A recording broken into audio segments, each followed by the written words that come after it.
வணக்கம். 2400 ஆண்டுகளுக்கு முன்பு ஒரு சாதாரண பிராமண சிறுவனை இந்தியாவின் மாபெரும் பேரரசனாக மாற்றிய ஒரு மேதையின் குரல் இது. அவர் பெயர் சாணக்கியர். அவமானங்களை ஆயுதமாக மாற்றியவர்.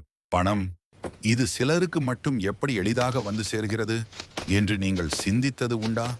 பலமுறை முயன்றும் ஏன் இந்த பணம் மட்டும் நம்மிடம் தங்குவதில்லை?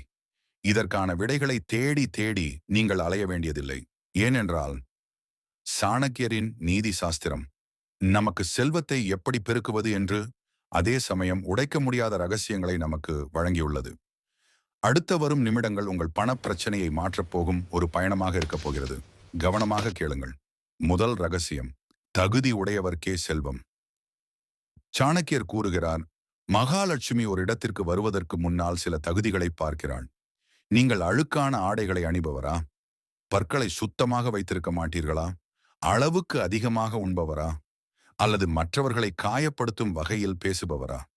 இந்த 4 குணங்கள் இருந்தால் நீங்கள் எவ்வளவு பெரிய செல்வந்தராக இருந்தாலும் லட்சுமி உங்களிடமிருந்து வெளியேறி விடுவாள்.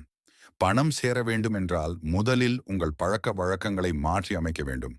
அதிகாலை எழுவது, மற்றவர்களிடம் தன்மையாக பேசுதல் மற்றும் உடலையும் சுற்றுப்புறத்தையும் சுத்தமாக வைத்திருப்பது, இவைதான் செல்வம் நுழைய நீங்கள் திறக்க வேண்டிய முதல் கதவுகள்.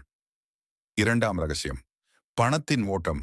சாணக்கியரின் ஒரு புகழ்பெற்ற பொன்மொழி உண்டு: சேமிக்கப்படும் பணம் ஒரு குளத்து நீரை போன்றது. குளம் தேங்கி நின்றால் பாசி பிடிக்கும், மனம் வீசும். ஆனால் ஓடும் நதி எப்போதும் சுத்தமாக இருக்கும். இதன் பொருள் பணத்தை செலவு செய்ய வேண்டும் என்பது அல்ல, பணத்தை முதலீடு செய்ய வேண்டும்.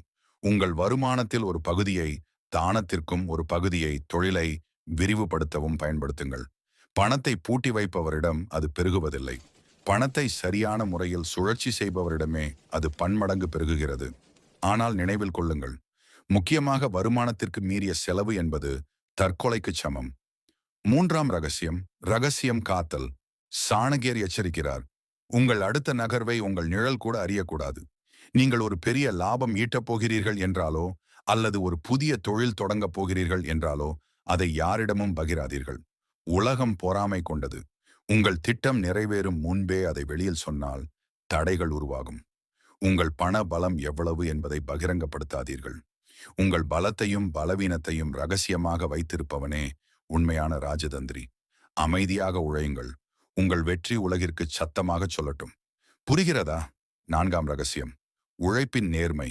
தவறான வழியில் வரும் பணம் ஆரம்பத்தில் இனிப்பாக இருக்கும். ஆனால் சாணக்கியர் சொல்கிறார், தவறான வழியில் ஈட்டிய செல்வம் அதிகபட்சம் 10 ஆண்டுகள் மட்டுமே நிலைக்கும். 11வது ஆண்டில் அது வட்டியும் முதலுமாக உங்கள் நிம்மதியை சேர்த்து எடுத்துச் செல்லும். வியர்வை சிந்தி உழைக்கும் உழைப்பில் ஒரு நேர்மை இருக்கட்டும். அந்த நேர்மைதான் உங்கள் செல்வத்திற்கு ஒரு பாதுகாப்பை தரும். பேராசைப்பட்டு குறுக்கு வழியில் செல்வது எரியும் நெருப்பில் கையை விடுவதற்கு சமம். நினைவில் வைத்துக் கொள்ளுங்கள், பணம் என்பது ஒரு கருவி. அது நல்லவர் கையில் இருந்தால் உலகை திருத்தும், தீயவர் கையில் இருந்தால் உலகை அழிக்கும். சாணக்கியரின் இந்த 4 நெறிகளை உங்கள் வாழ்க்கையில் இன்று முதல் கடைபிடிக்க தொடங்குங்கள். மாற்றத்தை நீங்களே காண்பீர்கள். இந்த வீடியோ உங்களுக்கு ஒரு புதிய தெளிவை தந்திருக்கும் என நம்புகிறேன். இது போன்ற ஆழமான கருத்துக்களுக்கு தொடர்ந்து இணைந்திருங்கள். உங்கள் வாழ்வு செழிக்க வாழ்த்துக்கள். நன்றி. இந்த வீடியோ உங்களுக்கு பிடித்திருந்தால் லைக் செய்து கமெண்ட் செய்யவும், பிடிக்கவில்லை என்றாலும் கமெண்ட் செய்யவும், சப்ஸ்கிரைப் பண்ணி உங்களது நண்பர்களுக்கும் பகிர்ந்து கொள்ளுங்கள்.